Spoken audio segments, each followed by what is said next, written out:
గర్భవతులు తీసుకోవాల్సిన జాగ్రత్తలండి. గర్భవతి అని మొదట మీకు తెలియాలంటే యూరిన్ ప్రెగ్నెంట్ కిట్ అనేసి మనకు ప్రతి గవర్నమెంట్ హాస్పిటల్‌లో దొరుకుతుంది అండి. అలాగే ప్రైవేట్ మెడికల్ షాప్‌లో కూడా దొరుకుతుంది. ఆ కిట్ తీసుకొని మీరు ఎళ్ళి కొంచెం యూరిన్ తీసుకొని దానిని ఒక 2 చుక్కల్ని దాంట్లో వేసిన తర్వాత మీకు 2 గీతలు వస్తాయండి. ఆ 2 గీతలు వచ్చినట్లయితే మీరు ప్రెగ్నెంట్‌ని కన్ఫర్మ్ చేసుకోవచ్చు. అలాగే అది కన్ఫర్మ్ అయిన తర్వాత ఖచ్చితంగా డాక్టర్ దగ్గరికి వెళ్ళి డాక్టర్ సలహా తీసుకోవాలండి. అంటే మీరు ఎటువంటి సమయంలో ఏ మందులు వాడాలి, ఏ టైంలో స్కానింగ్ తీయించుకోవాలి, ఇలాంటి సలహాలన్నీ డాక్టర్‌ని కలిసి తీసుకోవాలండి. మొదటి 3 నెలలు మీకు వాంతులు, వికారం, అలసట, నీరసంగా అనిపిస్తుందండి. ఆ టైంలో ఆహారం ఎటు తీసుకోవాలనిపించదండి. అలాంటి టైంలో ఎక్కువ ఓఆర్ఎస్‌లు, జ్యూసులు లాంటివి తాగుతూ ఉంటే కొంచెం నీరసం నుంచి కంట్రోల్ చేసుకోవచ్చండి. అలాగే అలాగే ఆ 3 నెలల్లో వేడి చేసే వస్తువులు అస్సలు తీసుకోకూడదండి. కడుపు నొప్పి, రక్తస్రావం ఎటువంటిది అనిపించినా వెంటనే డాక్టర్ దగ్గరికి వెళ్ళాలండి. వేడి చేసే వస్తువులు అస్సలు తీసుకోకండి. అబార్షన్ అవ్వడానికి ఛాన్సెస్ ఉండడానికి అవకాశం ఉంటుందండి. మీరు మొదటి 3 నెలలు పూర్తయిన తర్వాత ఒకసారి స్కానింగ్ తీపించుకోవాలండి. అలాగే 6వ నెలలో కూడా అవయవాలు ఏర్పడినాయో లేదో స్కానింగ్ చేయించుకోవాలండి. అలాగే 9వ నెలలో డెలివరీ ఎప్పుడు అవుతుందన్న దానికోసం కూడా స్కానింగ్ తీయించుకోవాల్సి ఉంటుందండి. ఇవన్నీ డాక్టర్ అలాగే మీరు మందులు సమయానికి డాక్టర్ గారు చెప్పినట్టు వేసుకోవాలండి. మీకు ఎటువంటి ఇబ్బందులు, దగ్గు, జలుబు, జ్వరము ఏమి వచ్చినా ఒక డాక్టర్ సలహా లేకుండా మందులు అస్సలు వేసుకోకూడదండి. ఎవరు ఇతర వ్యక్తుల సలహాలు అస్సలు తీసుకోకూడదండి. ఈ విషయంలో మాత్రం చాలా జాగ్రత్తగా ఉండాలండి.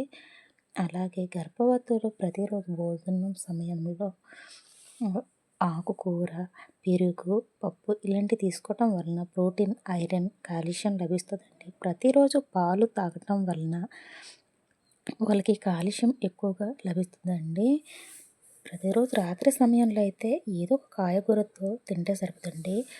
పాలు మాత్రం పడుకునే సమయంలో తాగటం వలన వాళ్ళకు కొంచెం గోరువెచ్చని పాలు తాగడం వల్ల త్వరగా నిద్ర పట్టి ఆరోగ్యంగా ఉండడానికి ఉంటుందండి. అలాగే ప్రతిరోజు 3-4 లీటర్లు నీళ్లు తాగటం వల్ల బేబీకి ఎదుగుదల ఉండడానికి సరిపడినంత ఉమ్మనీరు కూడా ఉంటుందండి. దానివల్ల తల్లికి, బిడ్డకి డెలివరీ సమయంలో చాలా నార్మల్ డెలివరీ అవ్వడానికి చాలా ఈజీగా ఉంటుందండి. అలాగే గర్భవతులు డ్రై ఫ్రూట్స్, అలాగే ఫ్రూట్స్, పళ్ళు ఎక్కువగా తినడం వలన వాళ్ళకు మెడిసిన్ ద్వారా వచ్చేదానికన్నా ఐరన్ లెవెల్స్ ఎక్కువగా ఈ ఫ్రూట్స్ ద్వారానే లభిస్తుందండి. హెచ్‌బీ లెవెల్స్ 10 గ్రాముల కన్నా ఎక్కువ ఉండాలండి. తక్కువగా ఉంటే ఎనీమిక్‌గా ఉండటం వల్ల తల్లికి, బిడ్డకి డెలివరీ సమయంలో బాగా ఇబ్బంది అవుతుందండి.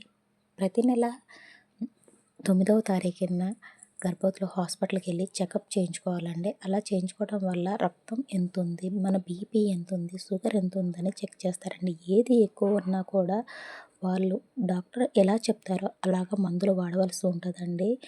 ఏది ఎక్కువ ఉన్నా కాన్పు టైంలో అంటే డెలివరీ సమయంలో కొన్ని ఇబ్బందులు ఉంటాయండి. అందుకనే ప్రతి నెల మనం గర్భవతి అయినప్పటి నుంచి హాస్పిటల్కి వెళ్ళి చెకప్ చేయించుకుంటూ ఉండాలండి.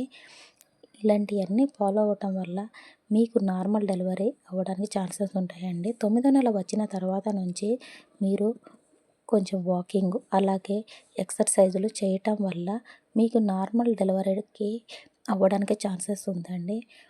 నాకు నీరసంగా ఉంది కదా అనేసి పడుకొని రెస్ట్ తీసుకుంటూ ఉంటే రెస్ట్ తీసుకోవచ్చు, కానీ ఏదో ఒక పని అంటే నడవటం, చిన్న పనులు మన పనులు మనం చేసుకోవటం వల్ల నార్మల్ డెలివరీ అవుతుందండి. అలాగే గర్భవతులు ప్రశాంతంగా ఉండేటట్లు చూసుకోవాలండి. ఎటువంటి గొడవలు ఉండకుండా ప్రశాంతంగా ఉండేటట్లు చూసుకోవటం వల్ల కూడా బిడ్డ ఎదుగుదల తల్లికి, బిడ్డకి కూడా ఆరోగ్యంగా ఉంటారండి. అలాగే 9వ నెలలో నొప్పులు వచ్చే వరకు ఇంటి దగ్గర ఉండేదానికన్నా హాస్పిటల్ ఒక 15 రోజులు ముందుగా, అంటే ఇప్పుడైతే గవర్నమెంట్ హాస్పిటల్ 15 రోజులు ముందుగానే జాయిన్ చేసుకుంటున్నారండి. ఆ విధంగా ఉండటం వల్ల తల్లికి బిడ్డకి కూడా క్షేమం అండి. ఎటువంటి రిస్క్ అన్నది ఉండదండి. థ్యాంక్ యూ అండి. ప్లీజ్ మా ఛానల్ని సబ్స్క్రైబ్ చేసుకోండి ఫ్రెండ్స్.